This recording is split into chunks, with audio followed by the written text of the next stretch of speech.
And the thing that I will say speaks to education.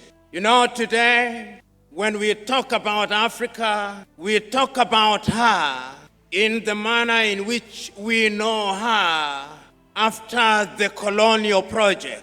So we talk about Ghana as if Ghana started existence in 1957. We talk about the 54 recognized countries as if there was no life before they regained their independence. We talk about education as if prior to the coming into the continent of the colonizers, led by the Portuguese, whose handiwork you see at Elmina, prior to the advent of the British, the French, the Dutch, the Italians, and the Germans, and even the Arabs, that we did not exist and there was no education.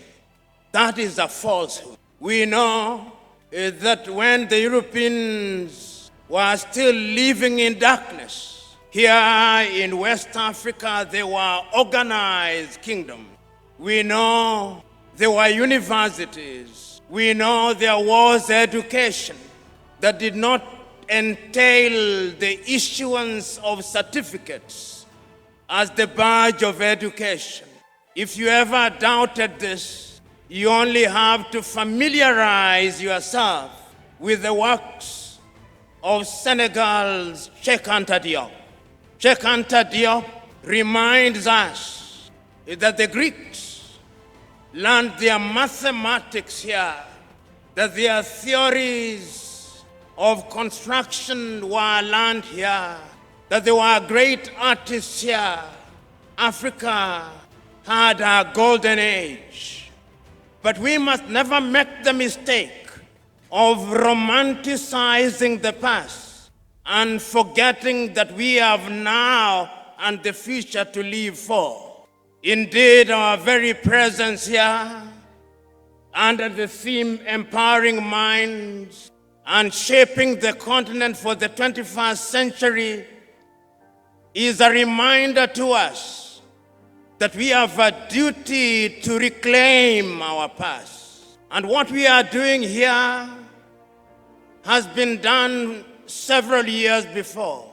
Students of history will tell you that as early as 1906, that great South African Pixley Kaisaka Seme, then a student at the University of Columbia, gave an iconic speech, The Regeneration of Africa. And he reminded us that we have a duty as Africans to regenerate ourselves. You only regenerate that which had been generated. He was right. Those of you who are Ghanaians will remember that great Ghanaian, James Emmons Kwejiragri, ordinarily referred to as Agri of Africa.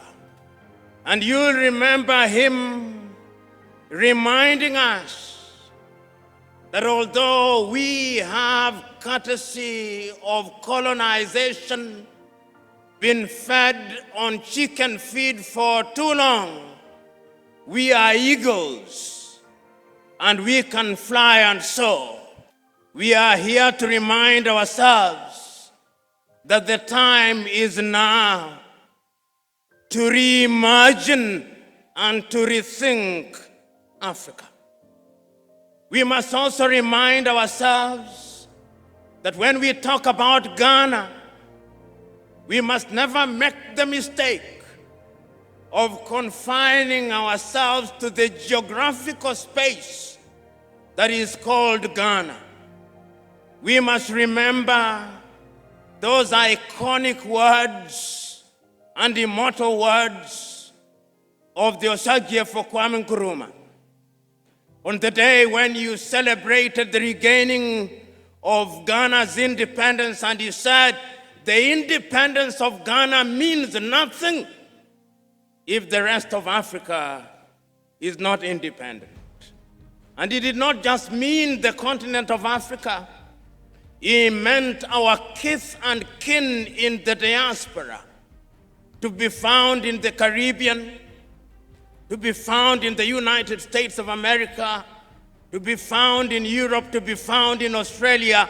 He meant all of them. And today we are here to talk about rethinking of education, because we in Africa have borne the brunt of abuse.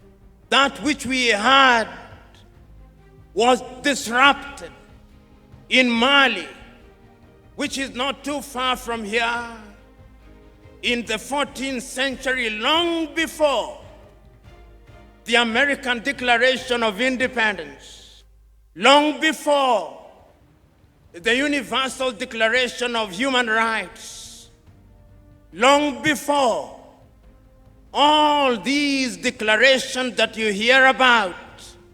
There lived a man, Sundiata Keita, and there was a Declaration of Human Rights, the Mandian Charter. You could not write a charter if you had no education.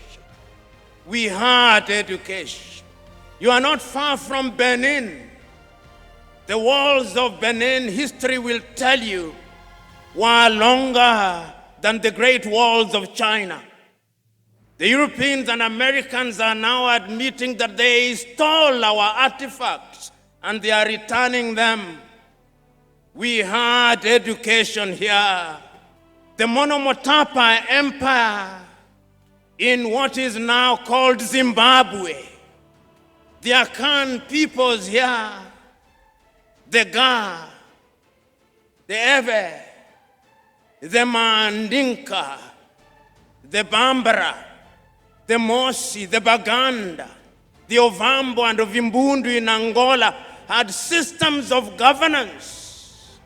That is why you say Nananum. There is wisdom in that. So when somebody comes here and tells you that we only started governing ourselves when something called democracy was introduced to us, he is a liar.